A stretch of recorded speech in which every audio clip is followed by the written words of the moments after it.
Nah, sudah ada bocoran ya. Ikan mahal sudah dibocorin ini di sini. Di sini kita lihat, pada saya berkali-kali ngebreed untuk jenis ini untuk dapat ekor yang itu sulit sekali. Tapi di sini wah mantap sekali. Jadi ya, kalian ini masih muda. Masih muda. Coba nih, wah deltanya mantap ya. Iya.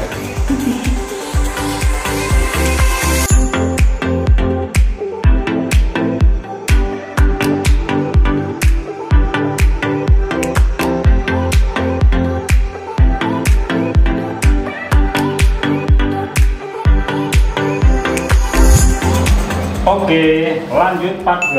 Jadi nanti teman-teman kalau ingin melihat video sebelumnya bisa lihat di part 1 ya. Nah sekarang kita langsung ngopi bareng Mas Tri Joko, Mahis Parapan.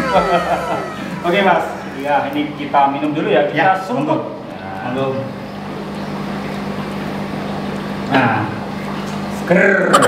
Nah Mas Tri, sebelum Mas Tri terjun ke ikan gapi, dulu kan pernah juga memelihara iwan yang lain. Nah, ya, apa saja? Saya kok pengen tahu nih.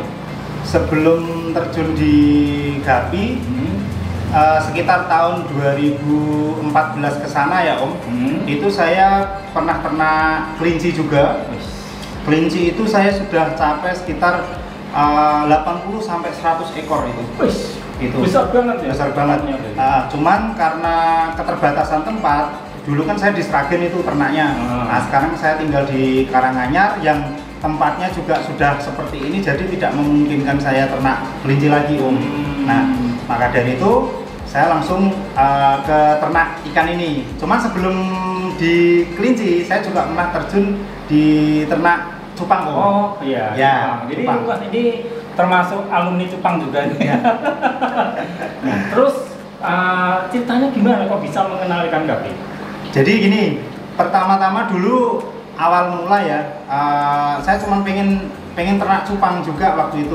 Terus saya ngelihat di beberapa postingan di Facebook waktu itu, kok ada ikan gapi ini gitu.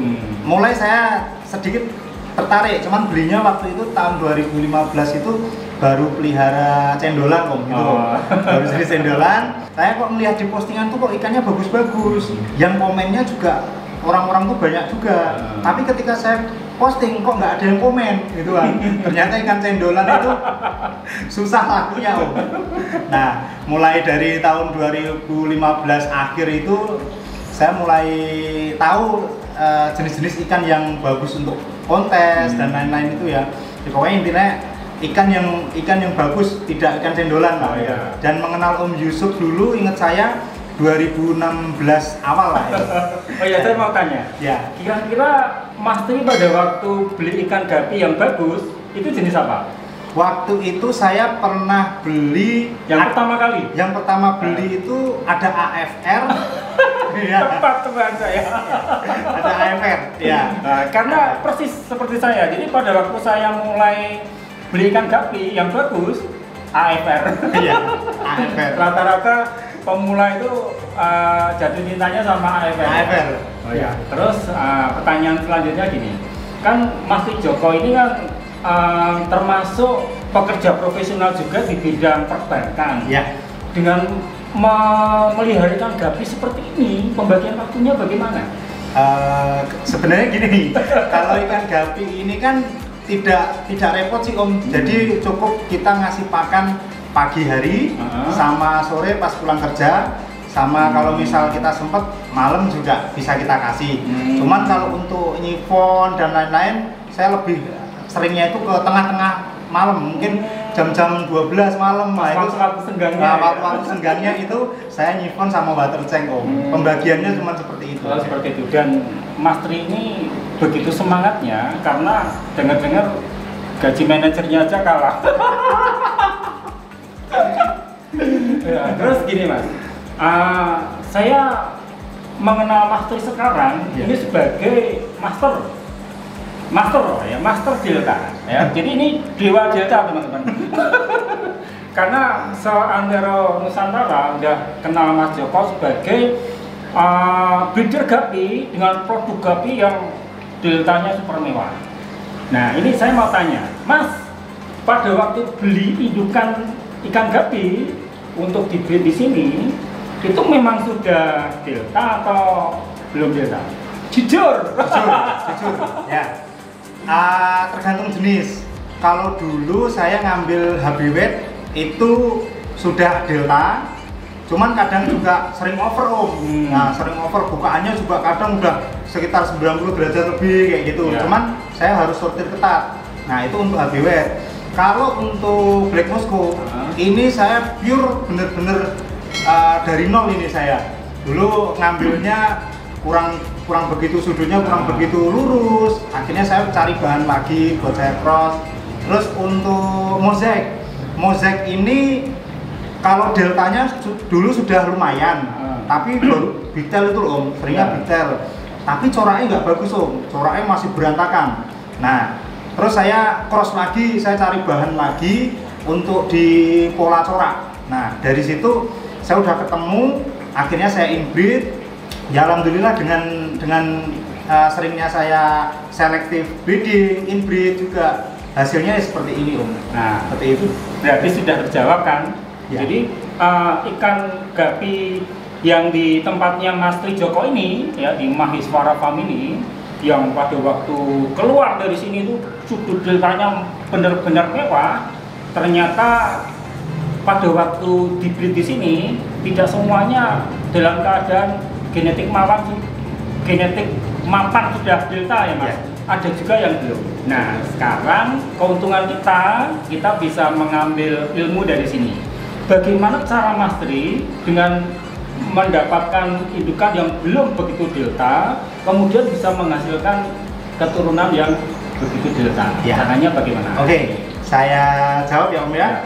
Yang pertama tentunya kita harus selektif. Nah, jadi dari keturunan ikan yang kita progres, kita ngambil yang paling bagus. Nah, baik betina maupun jantan. Nah, setelah itu kita progres lagi. Jika nanti mulai kelihatan keturunannya om, itu kita jangan lupa pakannya juga kita kontrol om. Jadi mulai dari usia mungkin budaya 1 hari sampai 10 hari kita full Artemia. Lepas 10 hari kita kenalkan dengan pelet om. Nah dengan pelet buat ngejar body. Nah nanti itu untuk pelet itu sampai sekitar 2 bulan itu full pelet. Lepas dari 2 bulan sekitar 2,5 bulan ke atas itu nanti kita progres menggunakan pakan pelet 50% sama Artemia 50%. Tujuannya pengurangan, agak dikurangin pelet itu supaya tidak oversize om. Nah, jadi kita benar-benar ngontrol pakannya di situ. Kalau nanti kita nggak kontrol pakan, otomatis misal gupi itu kalau bodinya gede, otomatis ekornya juga nanti akan melebar. Melebarnya nanti sudutnya udah nggak karuan nanti. Endingnya nanti ke detail. Nah seperti itu om. Nah nanti usia sekitar lepas 4 bulan itu ke atas, artinya itu sudah mulai progres ke kontes dewasa. Nah itu saya full ke Artemia om. Pelet hanya selingan ya paling seminggu dikasih 2 kali atau berapa kali itu aja, tapi yang lebih banyak ke Artemia kalau sudah gede. Nah biar nggak ekornya itu nggak detail om. Iya. Nah, seperti itu. Jadi udah jelas kan. Jadi untuk mendapatkan ikan delta di sini, Mas Tri ada 2 poin tadi. Yang pertama selective breeding, jadi diambil yang terbaik ya. Dan kemudian yang kedua pakan juga harus dijaga, dikontrol ya. Nah kemudian aku tanya lagi Mas, ukuran tank berpengaruh nggak untuk perkembangan ekor gapi? Pasti berpengaruh ya om. Kalau tank itu sebenarnya saya menyesuaikan kondisi lokasi di tempat saya aja. Kalau tank itu misal kita punya tanknya gede, ya kapasitas yang dikasih ikan di situ juga tidak mungkin sedikit. Nah kalau saya ini ukuran yang ini sekitar 25, tinggi 30, ke belakangnya sekitar 50. Ini untuk progres pembesaran om. Nah itu biasanya saya kasih sekitar ya tidak lebih dari 10 ekor. Seperti itu penting. Ya. Terus kemudian kalau arus air yang ada di dalam tank kira-kira berpengaruh nggak? arus di dalam tank untuk membentuk sudut delta sangat pengaruh. Misal nih, kalau di tempat saya untuk progres udah mau ke kontes usia 4 bulan ke atas, itu arus itu yang cocor bebeknya itu saya naikin, jadi airnya itu di rata-rata mulutnya cocor bebek itu. Oh, jadi dorong, ya arusnya dorong, ya ke depan ya? Dorong ke depan. Tapi kalau usianya masih mungkin budaya sekitar 1 hari sampai 10 hari sampai sekitar juve, itu biasanya untuk airnya saya naikkan di atas mulut cocor bebek. Belum perlu arus berarti ya? Ya, seperti itu. Oke. Ya. Mantap ya. Nah sekarang ini pertanyaan penting. Jadi gini Mas, ya, bahwa ya saya mendengar banyak isu ya dari berbagai sumber yang mengatakan bahwa ikan gapi di Mahiswara Farm itu ada yang di salon. Ya. Jadi ada yang bilang seperti usaha sendiri juga nggak percaya seperti itu. Nah sekarang Mas Tri bisa jelaskan secara gamblang kepada semua pemirsa ya. Oke. Saya jawab ya. Jadi untuk bentuk ekor delta itu sebenarnya seperti yang sudah saya jelaskan tadi, kontrol pakan, selective breeding, dan mungkin kita juga menentukan induk yang terbaik. Nah, yang kedua, ini saya jawab, kalau untuk nyalon, terus terang saya belum pernah mau nyoba karena saya penasaran juga di kontes tuh kok sering banyak yang ngomong solan salon. Nah, saya pernah nyoba 1 kali itu memang saya salon, saya caranya juga nggak tahu, langsung saya salon gitu aja ya, saya potong gitu aja. Nah, ketika masuk di usia setelah di salon tuh mungkin seminggu setelah di salon sampai mungkin udah sebulan ya, itu kelihatan banget. Jadi kalau memang ikan salon kan pasti kelihatan, juri juga pasti tahu dong ikan salon enggak gitu, nyatanya juga masih juara gitu kan. Nah kalau ini saya misal menyukai jantan yang bagus, itu usianya udah tua, mungkin udah sekitar 10 bulan. Oh jadi renangnya udah gini ya? Ya, tapi masih lincah ya masih ada betina itu sebenarnya masih ngejer. Nah saya suka jantan yang seperti itu, tapi nggak bisa ngawin karena udah keberatan ekor sama lebarnya ekor itu. Padahal secara potensial dia pejantan bagus. Nah itu pejantan bagus dan sebetulnya masih bisa ngawin ya? Masih bisa ngawin. Nah itu nggak pernah bisa hamil. Nah pengalaman ini jadi nggak pernah bisa hamil betinanya. Akhirnya saya pernah sharing sama senior yang di Solo juga, itu wes nek ngono kuwi coba potongan wae gitu. Nah, kalau motong ekor saya pernah Nah, motong ekor yang buat pejantan yang bagus saya pernah, dengan catatan itu bukan untuk dikonteskan, tetapi untuk di-breed lagi, untuk dijadikan pejantan lagi biar bisa ngawin. Nah, itu saya luruskan seperti itu. Nah, itu teman-teman. Jadi udah clear kan ya. Nah, sekarang untuk aktivitas Mas Tri Joko sendiri setiap harinya itu jadwal untuk ngasih makannya itu jam berapa saja? Kalau jadwal itu kebetulan saya kerjakan hari Senin sampai Jumat, itu pagi jam 7 sudah harus berangkat, pulang juga sudah mulai larut malam ya sekitar jam 6, kadang juga jam 7 malam itu baru pulang. Nah, saya kontrol pakannya seperti ini, pagi biasanya setelah subuh itu ya jam-jam 5 itu saya sudah mulai aktivitas ngasih pakan ikan.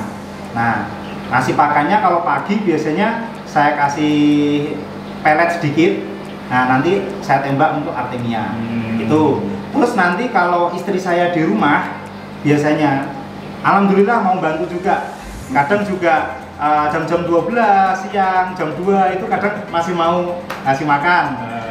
Terus nanti sore mungkin saya balik kerja itu ngasih makan juga. Jadi sehari itu bisa 3-4 kali tapi dengan porsi yang sedikit aja ya. Jadi istrinya udah diajarin ya porsi makan. Oke teman-teman, itu tadi kita panjang lebar sudah bicara banyak tentang ikan gapi dengan Mas Tri. Semoga bermanfaat untuk semua. Oke itu Mas Tri, kita akan langsung pamit undur diri. Ya. Kita lanjutkan aktivitas yang lain. Siap. Oh ya, salam ngobrol dulu. Salam ngobrol.